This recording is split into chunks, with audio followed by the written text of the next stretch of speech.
Hello, I'm Paul Briley, and you're listening to Off the Comma. On this podcast, we explore all facets of what it means to feel stuck in life. We talk with people just like us who have found themselves sitting on a comma and not knowing where to go next. We'll unpack the experience, where they felt stuck, what they experienced, and what they learned. My goal is to inspire you by seeing yourself in others and finding possibility for yourself. Let's get into this week's conversation.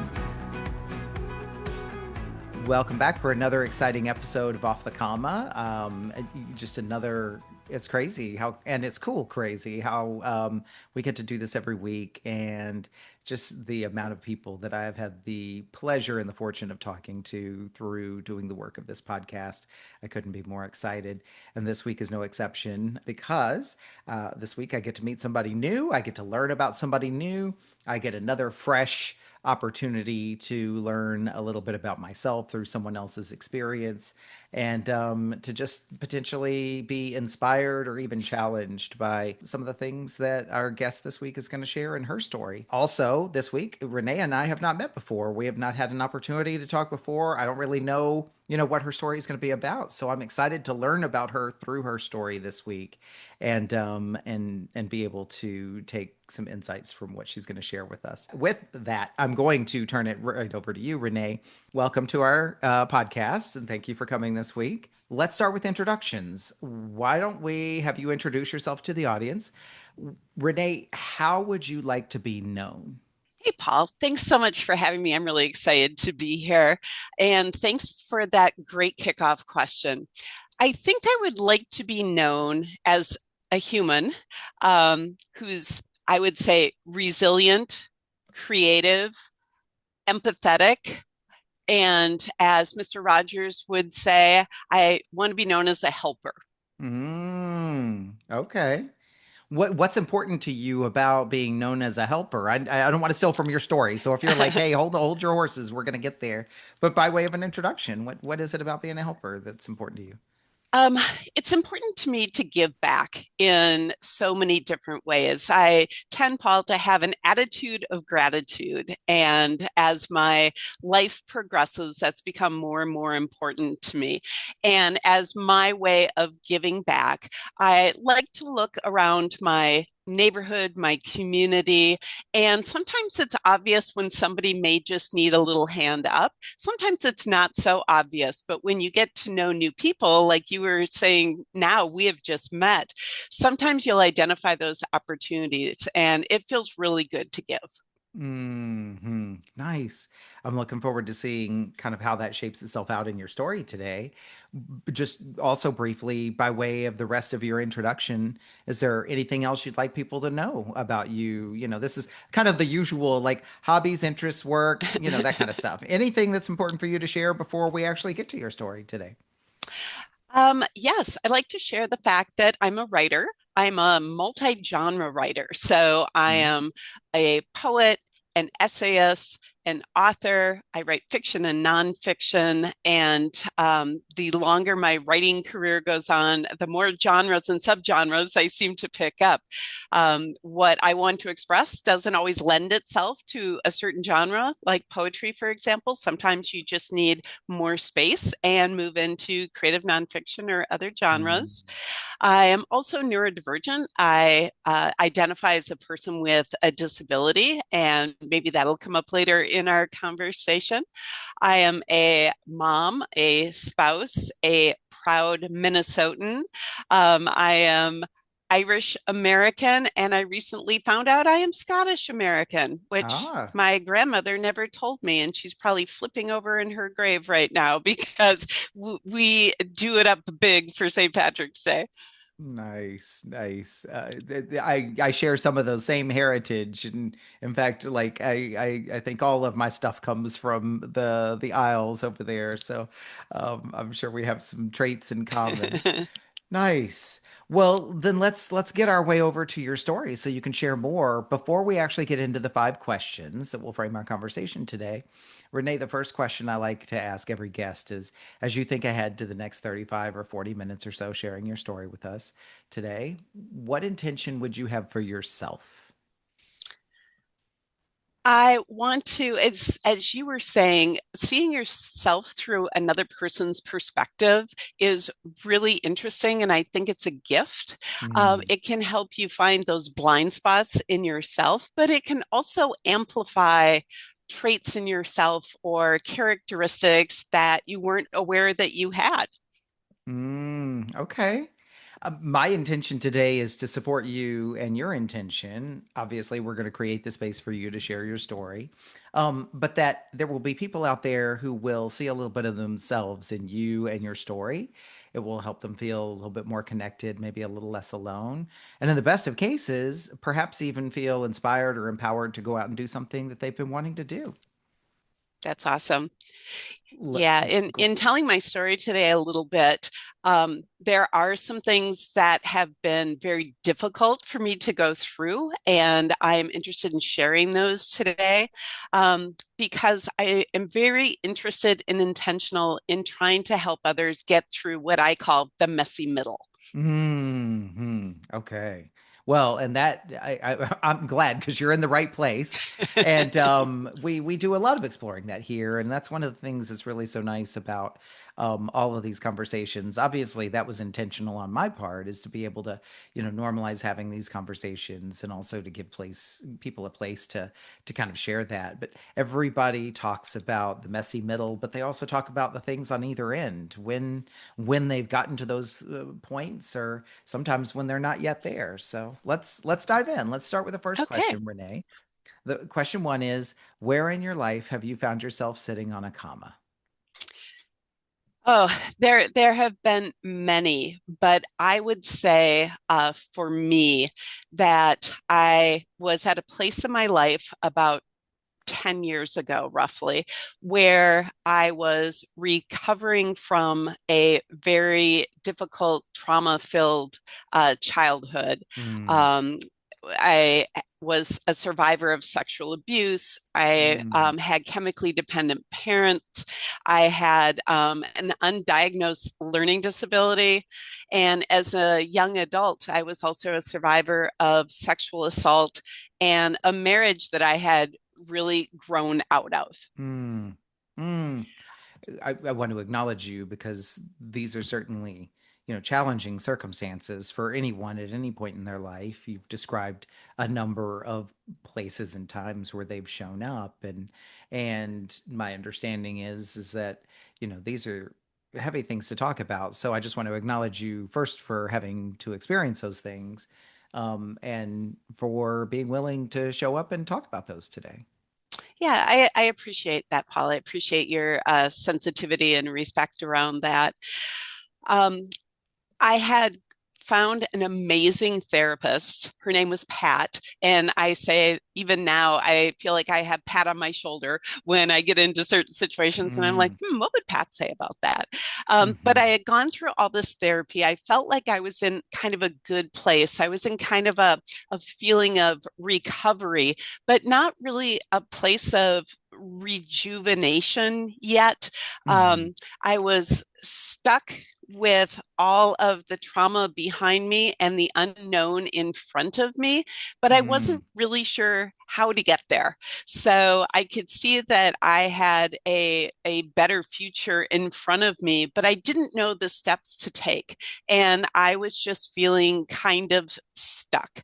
Um, I think that as I said, I'm a mother and I wanted my kids to have a much better growing up experience than I had. I wanted to be a much better parent than I had growing up. And so I was really motivated, but I was just kind of stuck.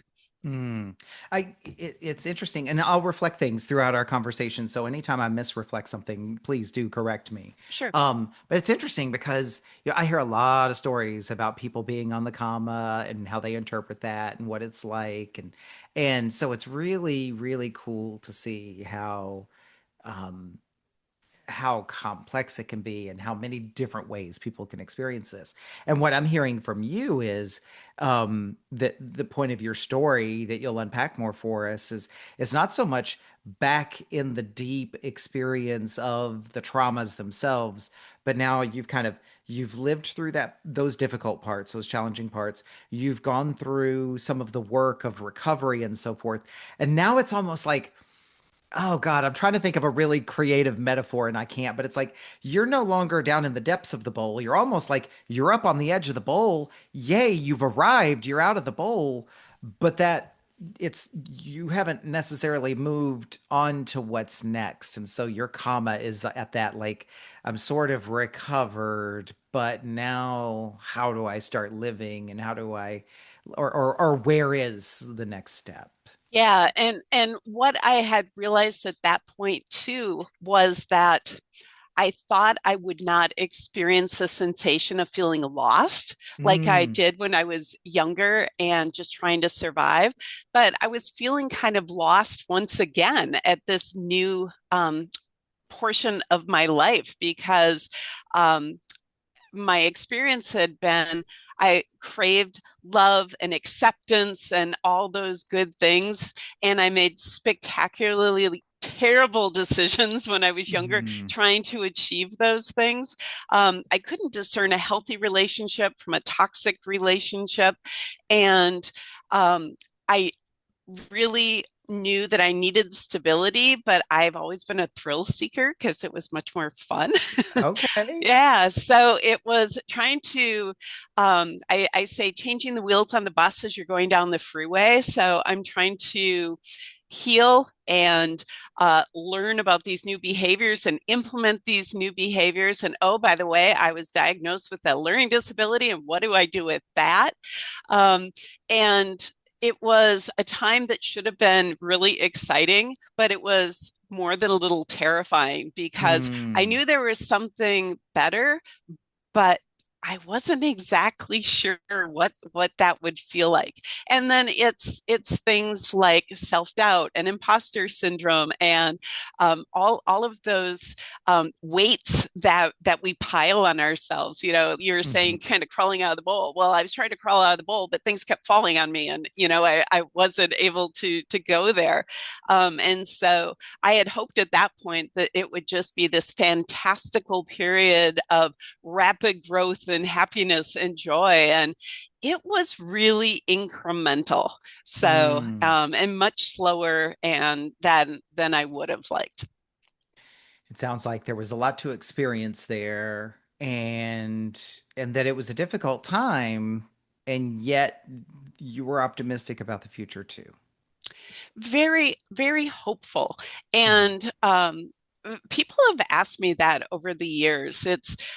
They've asked me how I stayed optimistic and how I honestly didn't give up. And there were 2 points in my life where I almost did give up. It Mm. was too much. Um, but I think I attribute it to stubbornness Mhm. and some sort of, and I don't know how I have it, just ingrained internal optimism and hope. And I was able to access that. Sometimes I couldn't, but for the most part, I could feel that tiny little spark, and I just wanted to capitalize that on that and build on that. Mm. If I may, and I'm going to get to the second question here in a moment, which will really allow you to continue to unpack this. What I've heard you describe so far, Renee, is kind of like what you were feeling and the thoughts and feelings and kind of emotions and expectations that were happening during this time, this point 10 years ago where you were sitting on the comma. What were you doing? What was life like as you were going through all of this that you described? Um, Life was hard. Life was for me was very conflicted because I knew that there had to be a better future, but that's hard. And sometimes it's easier just to roll back to kind of some of your old behaviors and thoughts and beliefs because that's the comfortable place where we all like to plop Hmm. when we aren't ready to push ahead. Um, I was remarried to my wonderful spouse, who was incredibly supportive, but I didn't feel like I was always doing the right things. I felt undeserving sometimes of having such a wonderful person in my life. I felt undeserving of happiness, and Mm. I really was masterful at wearing the mask of a mask of a mask. I think masking behaviors are something that a lot of us do, which to me is different than fake it till you make it. For me, Hmm. masking is just is presenting that you're all good and life is great, and when really I hadn't gotten to that place yet. Mm. Well, and I so appreciate that you brought that up, right? Like, because I mean, I have my own experiences with this already. I'm kind of like, being able to self-reference to a little bit of your story, but like masking is assuming different identities to hide something within ourselves, and it can be a lot of things and complex, right? Fake it till you make it is no, I have a clear vision of something that I want for myself or a place that I want to go for myself. And I'm not entirely confident, but you know what? I'm going to act as if I'm confident. But Right, there's a distinction there between like hiding something versus accomplishing something or achieving something. right. And you had mentioned that it was really, working with this therapist, Pat. And of course, I remember that because I think one of my favorite therapists ever, her name was Pat as well. There's something about Pat's in therapy. But um, you've worked with this therapist, and I wouldn't even begin to assume that that was a simple story to tell or a short period of time or anything less than a robust and complex relationship. But it sounds like working with the therapist helped you to really unpack and look at some of these things that you were describing that you were feeling at the time. Yeah, it really did, because she was able to mirror back to me, and I'd never had that experience before where I was so in my head, I guess you would say, and I didn't have any other perspectives to what I was thinking or feeling. I felt incredibly isolated, a tremendous amount of shame from the experiences that I had had as a younger person, and Hmm. so deeply ingrained and internalized, it would sometimes make me feel physically sick. Um, Hmm. and that's ties into all the other things that I mentioned, like the imposter syndrome, and just not feeling like I'm good enough ever for anything. Hmm. Um, and I didn't know until she told me. And this was the first time in my life that anyone had ever pointed these things out to me, that number one, I was smart. Hmm. I knew I had had accomplishments, and I knew that I had career wise done some good things, but nobody had just looked me in the eye and said, "Do you know how smart you are?" I mean, what a gift, an Hmm. incredible gift. And it took me a long time to be able to try that on like a suit that didn't fit. And, I just had to keep trying it until it did fit. Um, she also told me that I was resilient, which I thought, I have been stuck for so long. That is not what happens to a resilient person. My idea of a Hmm. resilient person was completely different. So I was resilient. And the other thing that she told me that blew my mind and still blows my mind is she looked at me one day and she just said, "Do you realize how brave you are?" Hmm. And I said, "I feel like the least brave human on the planet. I do not feel courageous at all." And she said, just the fact that you can sit here on the blue couch and you can tell me some things, and then I can react to those, and you can accept them. That is a singular act of courage." Hmm. I so appreciate that. I'm not a therapist, but I love to reflect and kind of repeat and amplify those things. Like, it, I have talked to other guests who have shared stories that are similar to yours. Your story is your story. I'm not in any way, shape, or form Oh, right. comparing or diminishing. But what I have learned from other folks who have shared stories that are similar to yours is this journey from you described the shame, and I think there's more people are aware now, but I think there's lots of people who really don't understand that it's like this thing that you carry, having gone through those types of experiences. There's the what you experienced inside of that experience, and then you took ownership of it, right? Which then leads to all of these things that you've been sharing with us, right? This sense of responsibility and blame, and yet people on the outside see it for what it is, which is there was no part of that was your fault. And so it sounds like the therapist really helped you to not change the narrative, but to be able to just completely reframe the experience and see what it was obvious to her, which is, when she says smart, resilient, and brave, it's you didn't even have to work to earn those things. It was the survival to that point in your life that was the proof of those things. I Right. mean, is that fair to say? I mean, I'm kind of sharing my own point of view or opinion, Yeah. but that can be tough for someone with having lived through what you lived through to accept and to give yourself permission to completely take ownership of that story, right? Right. Right. I What agree. was that like for you? And you've kind of shared a little bit, but let me just ask the damn question. I mean, what was that like for you to sit on that blue couch and see yourself through an entirely different lens? It was a shock. And I argued with her. Mm. So uh, it's kind of funny when I look back now and I'm like, wow, I was kind of an asshole, because here she was trying to help me and give me these gifts, and I'm like, nah, I'm good. um, Mm. but I did argue with her, and I said, what proof do you have of this, and what are your data points? Because I have all these data points and proof that I have built up in this shell and this armor around me for all these years.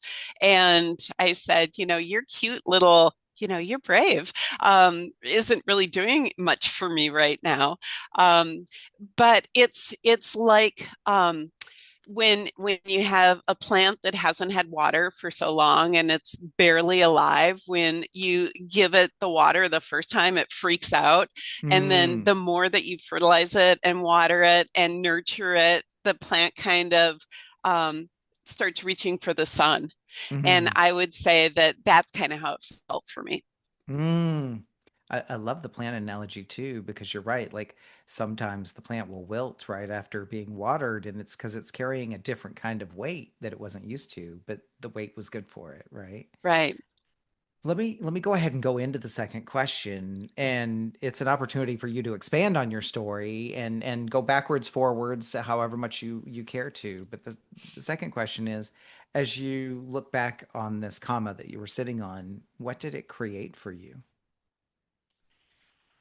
Anxiety, depression, insecurity, um, and I would say obsession is probably too strong of a word, but an incredible drive to try to be a perfect parent. Mm. And now that my kids are grown, we've talked about this a little bit. And my son now, even now, I'll say, was I a good mom? Or when I did this, was that the right thing to do? And he's like, oh, mom, give it a rest. You were a great mom. It's like, shut up, stop asking me. Um, But it was but important for you to know. What were you seeking in the question though? Because I think some, that's important. yeah, I need that, maybe still need that validation, because I tried so hard, because I was so determined that my kids were going to have a far different experience than Mm. I Mm. did. I wanted them to feel safe always. I wanted them to be able to, find, like we were talking at the beginning, find the helpers if it wasn't me or if it wasn't their dad, to find people in places of safety. And what was also really important to me is that I didn't overlay my own anxiety about things like that to make them fearful. Mm. Um, Mm. that was such a hard balancing act, between wanting to ensure that they had the tools that they needed to feel safe and secure and able to blossom because they had this firm foundation, um, but also not give them a sense of anxiety. So it was a very Mhm. fine line. Mm. And before I go to the third question, so now you've kind of been describing this period. It's uncomfortable, it's awkward, like your plant has now been watered, what to do and so forth. You described what it was like to kind of be on that comma, but now I'm hearing you move forward off the comma. You fast forwarded to today. What what were what were some of the things how do I want to ask this damn question? What were your strategies? Sounds like such a formal word. That's why I'm struggling with this question, but I'll ask it this way and then we can kind of layman's it, right? What were your strategies as you started to practice these new things? I mean, you can't have gone through this experience and just instantly after therapy like, okay, now I'm this and this and this. What were the things that helped you slowly shift? And let me explain why I'm asking this question. Because in every episode, I think there's a general, and I say this like I just know it's true for everybody, but it's true for me, right? There's this general like, yeah, I'm following, I get it, and the head nodding, and like I'm making assumptions as I naturally would, right? And then there's this opportunity to say, no, wait, let's make sure we're really clear on what it was like for you. So, what was it actually like for you to have to go through the hard work of like making those choices every day to change some of this for yourself? Share whatever you would like or whatever you think is important to share Yeah. there. Because I would Yeah. imagine there was, you said the messy middle. Tell us about the messy middle, I Oh, guess. Paul, it was messy. I was messy. I think I have a couple ways I want to answer that question. So, one is there were, I think, a few words that would really explain where I was at that point, which was, I would say, intentionality. Hmm. So, an intentionality would also be paired with self forgiveness. Um, Brene Brown talks so much about perfectionism, and I was a master class in perfectionism because if I did everything right, then everything would be okay. And we Hmm. know that's such a fallacy, and I can see it now, but um, I have always had a strong affinity for control because when you don't have control, when you get into a point in your life where there are things that you can potentially control or influence, definitely want to do it. Hmm. And I would say I started feeling gratitude for the first time and experiencing gratitude. Um, I was grateful for these kids that I have. I have kids with disabilities, which is like its own conversation. Hmm. Um, but being grateful for going through my trauma so I could help them get past some of the traumas that they had experienced as well.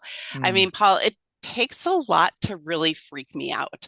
Um, I'm great in an emergency, and Hmm. it was really important that I had that skill. I feel like the universe brought us all together.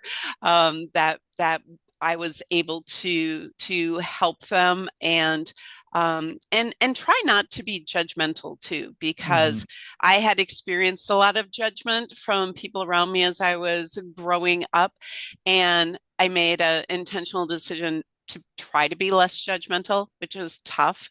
Um, but the second part of this answer is that I had a pivotal experience that kind of changed everything for me. And Hmm. um, I did write a book, and I talk about in the book, and we can get to that later. But I had an experience where I encountered who I call a villain from my past, and at a very random, unlikely place. And I hadn't seen this person in over 20 years.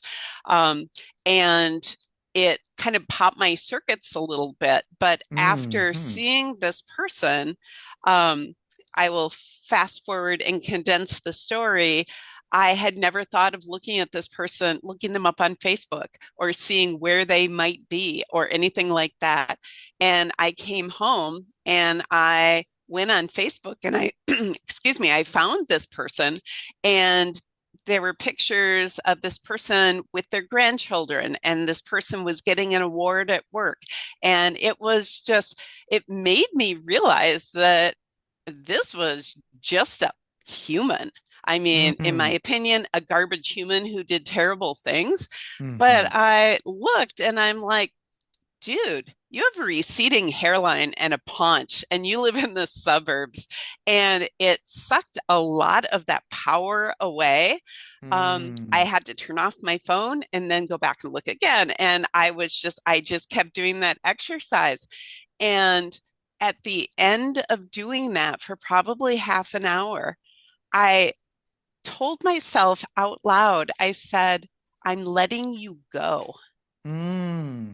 And that was probably one of the most, I even get, emotional talking about it now. And it was one of the most powerful experiences I've ever had in my life, Hmm. because it was not necessarily about forgiveness. It was not about forgetting. It was not about engaging or reliving. It was just, I can let you go. And it honestly, Paul, it changed my life. It seems also like, and I want to acknowledge this if this is in fact true, is because that story could have gone a lot of different ways. I know, you could have reacted and responded in a lot of different ways to that. That could have triggered all kinds of a whole spectrum of emotions. It could have triggered a whole spectrum of different kinds of actions. So it seems like the way you handled that was very much, I mean, you used the word control earlier, but like that there was a great degree of self-control. There was a degree of sort of like care and caution in your response, care for yourself and choosing the response that you did. I want to be very careful with words I use because I want to be so respectful of the choices you made in the moment and what that says about you. But what I'm hearing is that you the work you had done, the all of that investment in kind of self-discovery and self-reflection and reframing, all of that work with a therapist seems like all those seeds had been planted really, really well because they showed up here in this moment where you could have gone down an entirely different and an entirely reactive path and you chose response and walked away from that whole experience with what seems like a much more fruitful outcome for yourself.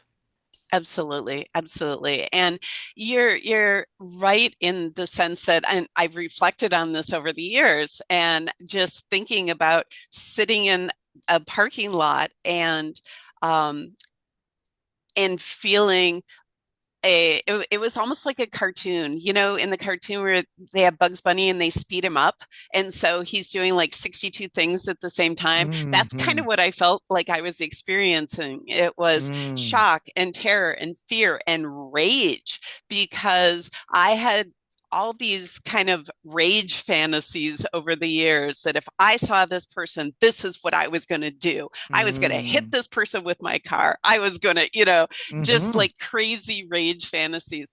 And all of those went through my head, but they left. They kept going. Mm. And to your point, I feel like the universe brought me what I needed when I needed it. Mm. And not And before you needed it. no, Yeah. because if it had been a year, 6 months, 5 years prior, the outcome could have been completely different. Mm-hmm. And I may have ended up with more pain and trauma than I started with originally. But we were brought together at that moment, and Mm-hmm. it was truly, I mean, powerful is not even a strong enough word. It was Yeah. revelatory.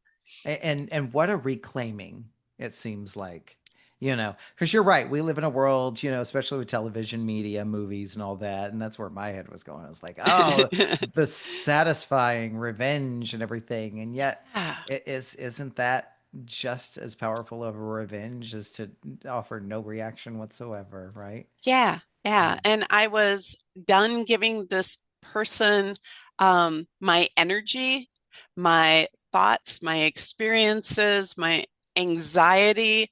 And I was done giving this person my power. Mm. This is a good segue into question three. And that is, as you look back at this comma that you were sitting on, what have you learned about yourself?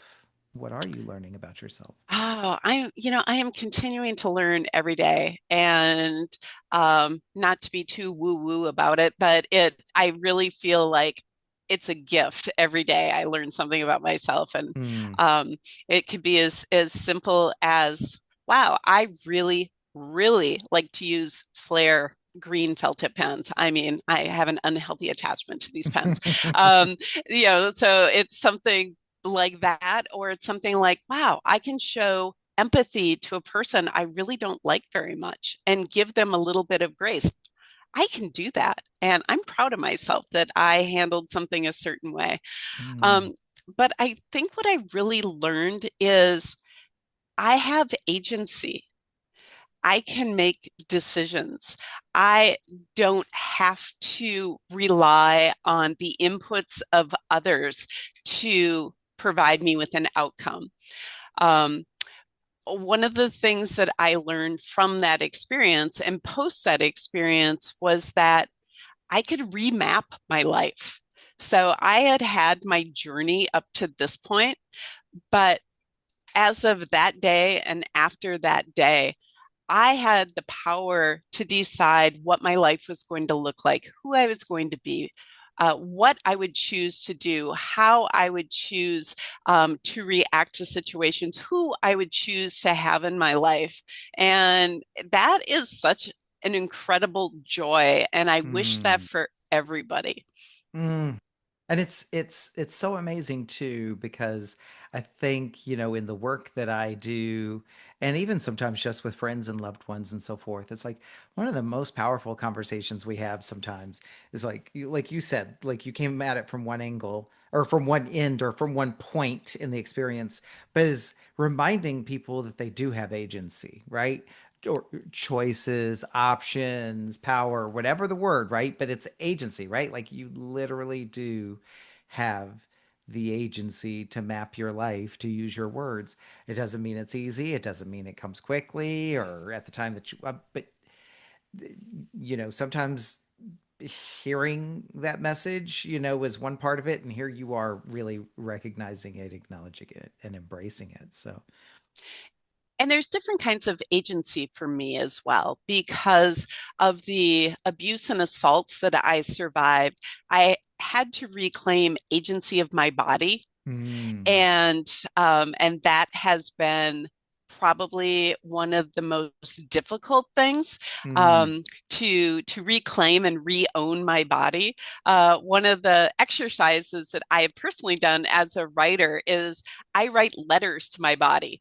Um, and one of my favorites is I have a piece it's actually in my book, and it's called "Dear Body: An Apology," and I talk mm, about my body and what I did to it in the 80s. And even though 1988 was a little extra, it was super fun. And, just having this conversation with my body and mm, reconnecting kind of my mind and my emotions and my experiences with the corporal piece of me, so the skin and the bones and the organs, and kind of bringing it all back together, and um, and reintegrating a little bit. And I find that to be a really great exercise. And I've shared that with some other people that I have a woman who has terrible osteoarthritis in her foot.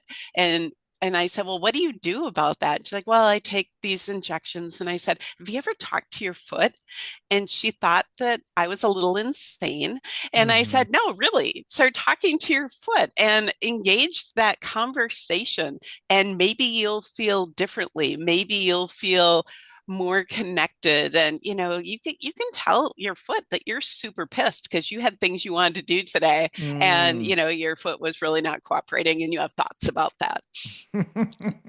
I so appreciate the example because, I so respect you know, what brought you to practicing this, right? And you have some pretty extreme reasons for using this technique. And yet, like you said, it could be so helpful to so many people. And it's so funny that we're having this conversation now because, you know, through the good advice of so many people who care about me, like even I have started talking to my own body. I've always had kind of like this, like so many people, like I've had this sort of like, oh, I'm too fat, I'm overweight, I'm getting older now, blah blah blah blah blah blah blah.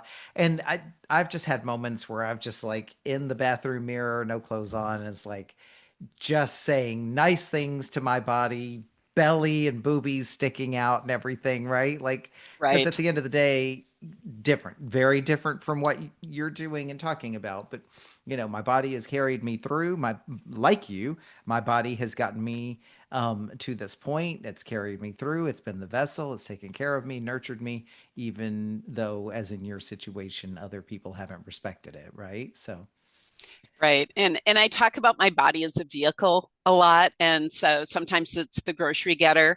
So sometimes it's the vehicle that carries my head around because sometimes that's how mhm, I feel. You know, you get all in your head and your thoughts, and all your body's doing is carrying that around. So um, right. yeah. Nice, nice.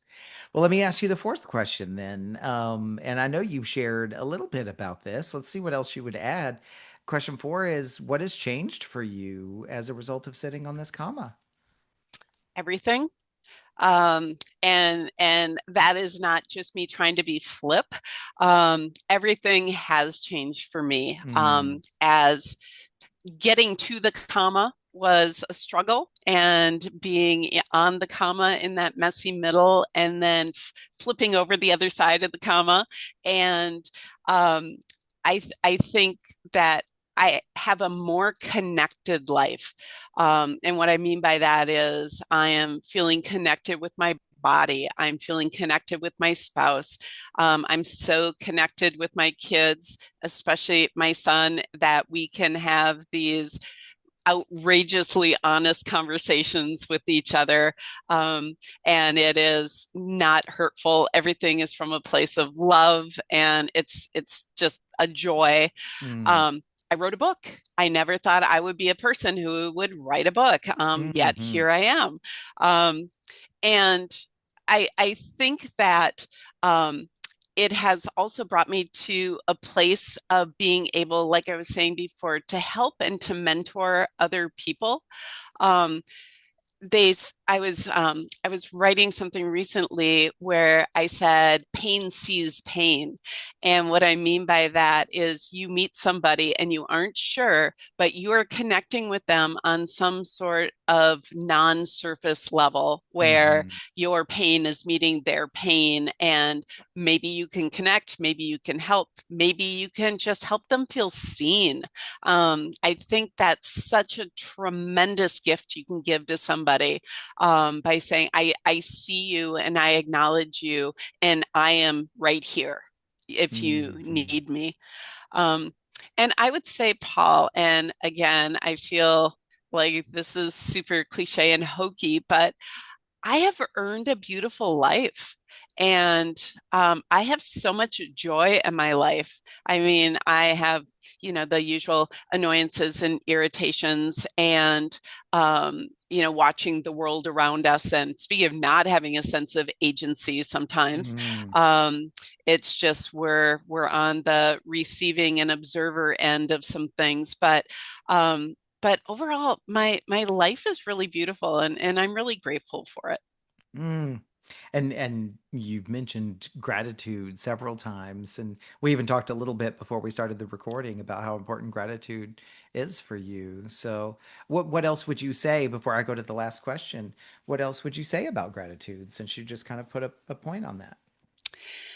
I never thought of gratitude as a practice. I never thought of gratitude as kind of its own element in my life because, sure, you'd say, "Wow, that was a great birthday party. I'm grateful that I have these people in my family," or we'll make comments. But I think that there can be a deep intentionality about gratefulness that goes beyond making comments or just being kind of superficial about it. There's a deepness and a richness, I think, in true gratitude.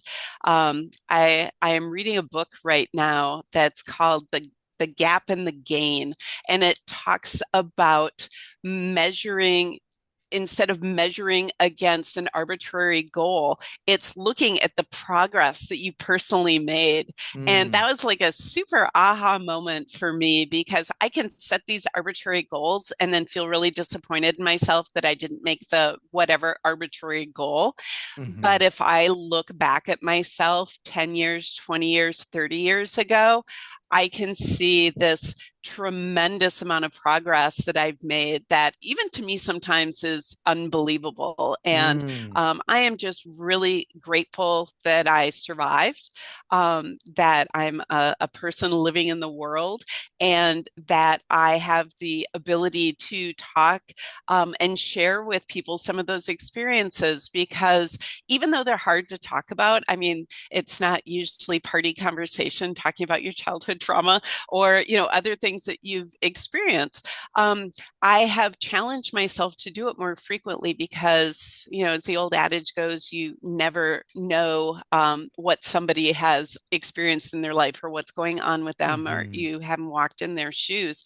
But I feel like I have just been able to, if I can help one person to feel less alone, to feel on the comma, to feel like they can't get to the comma, to feel that maybe they can hang in there enough to see what's next for them. If I can just help one person feel those things, it's all worth it to me. hmm Let me ask you the fifth question. Renee, what does getting off the comma look like for you? It looks like joy, it looks like beauty. Um, Getting off the comma looks like freedom. Mm, It is freedom from oppression. It is freedom from others having control over me. It is freedom in the sense of agency. Um, and it is freedom in, not caring what people think. hmm It is the freedom to, as I've discovered myself, to be that person that I am, be that person that I want to continue to be.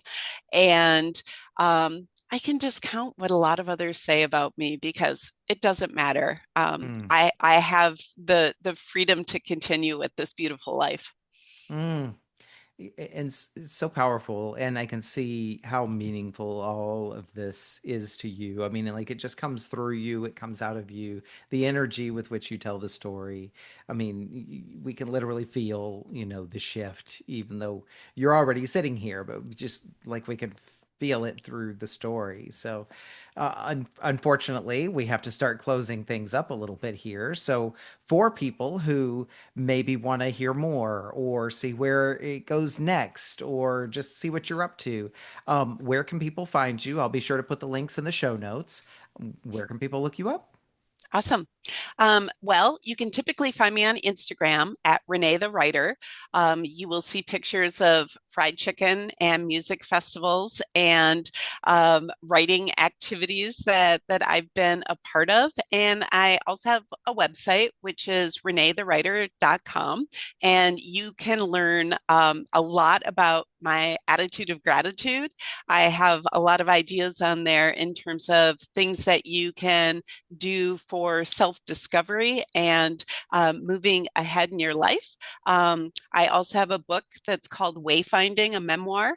You can find out more about that on my website as well. Awesome. Wonderful. And, the last thing that we do here, Renee, is it's a section I call acknowledgments because obviously, you being here, we're all about lifting up people's stories, giving people voices. And your story wouldn't be complete if we didn't give you an opportunity to boost, to lift up, or give a voice to others who matter to you. And so that could be organizations, causes, their creators, or just people in your world who matter to you. Who would you like to acknowledge today? And I'll be sure to include them in the show notes. Oh, that's such a great question, Paul. And I think about this a lot, and it's changed over the years. So I would have to say, number one, my spouse, Stephen, has been my cheerleader, my support, my pummel horse that I can pound on in frustration. He is an amazing human. And my kids have taught me how to be a mother and how to be a person in the world. Um, I have one that might be a little unusual, which is thanking and acknowledging the Red Wing Public Library in my hometown. That was my place of safety growing up, and those Mhm. librarians made a difference in my life that they will never truly understand. And I'd also like to thank Trio House Press. Trio House believed in me when I brought them this story and my memoir, and they saw a kernel of something in me and in that story. And I am so grateful that they believed in me. Wonderful. Well, I will be sure to reference these folks in the acknowledgments, and for folks who do have links that are there, be by all means, folks, go check them out. And again, I just want to thank you for coming and sharing your story today. I know it's not an easy story to tell, but it's such a powerful story, and so much to acknowledge in terms of where you are and where you've landed, as a person and what it shows us. So thank you again so much for being one of our storytellers, joining our community, and I wish you a wonderful weekend ahead. Thank you so much, Paul. Appreciate the conversation. What an honor it is for me to hear and share these powerful stories. I hope you feel the same way. Think about what you learned from this conversation. I encourage you to write it down in some form of journaling or reflection, because surprises can reveal themselves to you when you write your thoughts down. If you were moved by today's conversation, pass it along to someone you care about. And if you do discover something you'd like to unpack further, book a call with me and let's talk about it. My links are in the show notes. Be sure to like this episode and follow the podcast here on this platform and all social media at Off the Comma. Feel free to interact and comment. Thank you for listening to this episode of Off the Comma. As always, keep noticing and keep listening.